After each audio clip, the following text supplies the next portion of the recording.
Pastor Candieta, Pastor Gomez, turn around. Adunay isa ka basketballista nga nag-ingay diri sa social media tungod sa iyang athleticism ug pagka-legit scoring ability sa post. Ato kani siyang hisgutan sa atong kwentong panalay. Episode 1. Sa kuragi, magtaka ka yan! Magbuka mo lang! Ang high-flying 6'2" forward ng Barangay Tisa. Ginamit yung special move niya, ang hanang defense! Atong ilailahod si Kuday si Juan Brian Gomez.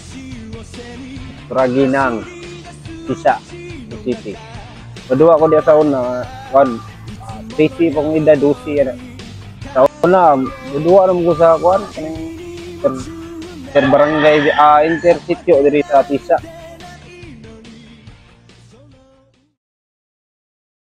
Year 2010.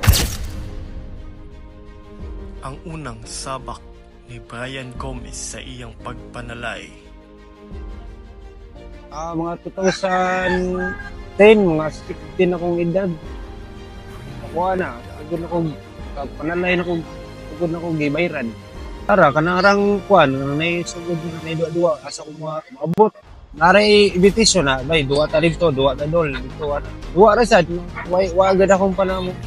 May hatag, di mamuhatag, di ka mo kuhan og mga piso na pinahatag. Siguro, dua ka, gaan na ka, o, ano. Agamay pa kita sa una, 300, 400 pa sa una. Hatag, o, pag mo pagsugod ako mga, or tawag na ilang panalay na bayad. Kakuhan pa tingin ko ato, mga 5-10 or ano, mga 5-10.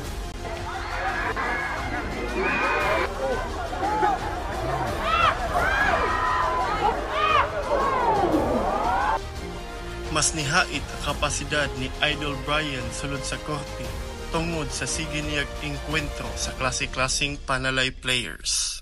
Di sa kuhan na karong mga edaro na nako ron, mga 31 na ko ron, 10 years captain na sige duwa basket. South ug north na sa ko naabot sa kinatumoy sa. Na-mention pod ni Idol Brian Gomez ang isa sa pinakagahi ng panalay player diri sa Cebu. Daghang mga ngingi kan ko the king jojo tangkay mo na mga tingkod yun na panalay king diri. Oo, kakauna kwentro sa enkwentro me pero magkauban na sahay. Dili gyud kalikayan ang kulba sud sa korte, hilabi na primerong engkwentro nimo sa mga panalay legends. Kuhan juga, kabado juga kay first time ni mo nga na makabilog ka ng mga legend na sila sa basket na ikaw rookie pa kang mga panalay. Ang imo anak kuhan ra jud nang trabaho ra kag imo sad kay buhat nimo sa force nimo.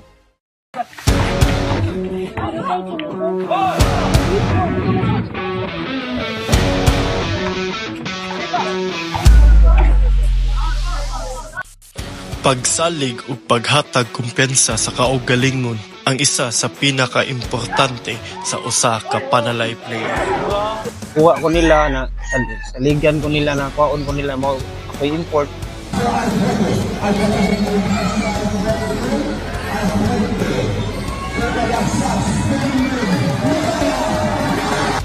Salig na sa akong gulingon na trabaho sa gud sa akong duwa. Utod sa akong maduwa.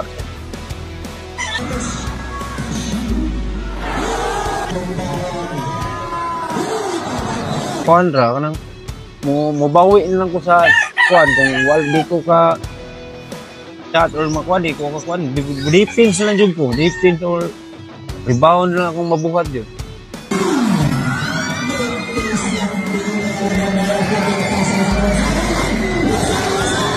Ya salig ko sa akong mga kauban. Wala ra magmahal lang ko kahuman mubawi lang ko sa game. Kena bati sa akong duwa ron kasi mabawi lang ko ninyo. Ano ko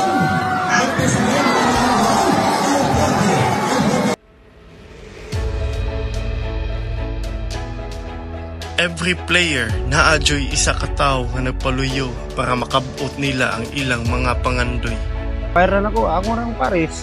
May suporta dyan ako mayo na ning anak. Duwag basket. Ako mga bata sa ako mga anak, may ako pan. Og alam din nakaambo na ko na maud ni trabaho nung sa diya. Maul di pan. Dili man imong gahi ko kanang ako ra man sa ingon nga kanang ikaw kada duwa nimo kung bati gid ka permanente kay labi uban nga kanang nagatan-aw na iban mo kuha mo nang inikasod mo sa kanang korte kuan yun todo yun ayon sa kanang pagkuan kay ang tao nagtan-aw nimo labi na nakaila nimo taas og station.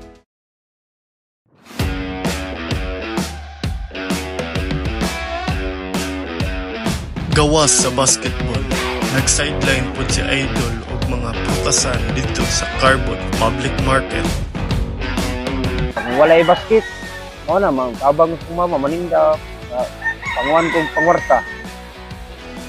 Tabang ko sa kong mama to, mga 2 years kapin sad naninda ko ato.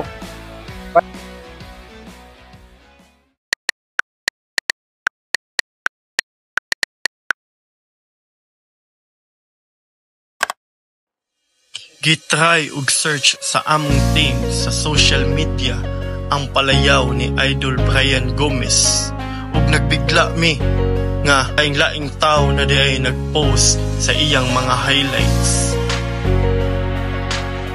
Kuan na jud. Ko wala mo kung kuan nagbusplahan. Focus kung mayo pila jud sila niya.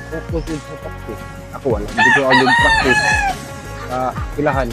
Ako kay duwa-duwa ra masag ko sa mga baryo-baryo, sa mga hindi ko anong manong ra jud og basket. More than lang sa unang wala pa ko'y anak, manong ra kong basket ana. Asang sitio diri sa Cebu City. Sige ra og basket, asang manong. Sumpay na gyud sa kinabuhi ni Idol Brian Gomez ang pagbasketball. Maunang ipadayon ang pagduso sa imong kaugalingon. Ang imong kakuge, dedikasyon o gugma alang sa imong sports nagdasig lang nimo. Hinumdumi nga ang kalampusan nagikan sa makanunayong paningkamot. Dawata ang mga hagit, isaulog ang mga kadaugan o pagsalig kanunay sa imong abilidad o kaugalingon aron makabot ang kabantog. Magpabiling nakafocus o positibo aron mahimo nimong makabot ang mga katingalahang butang. Shout out day ko sa mga kuan, mga kailan ako, mga fans ako diya sa mga Sakuragi ng Cebu. Salamat kayo sa inyong suporta. Shout out sa akong mga boss na ni suporta sa nako sa kang pasauna. Salamat kayo. Para masuportahan ni nga video, i-follow lang ang page, i-like ug share ang video ug ayaw kalimot sa pag-comment para ma-feature na to ang inyong ganahan nga player sa episode 2.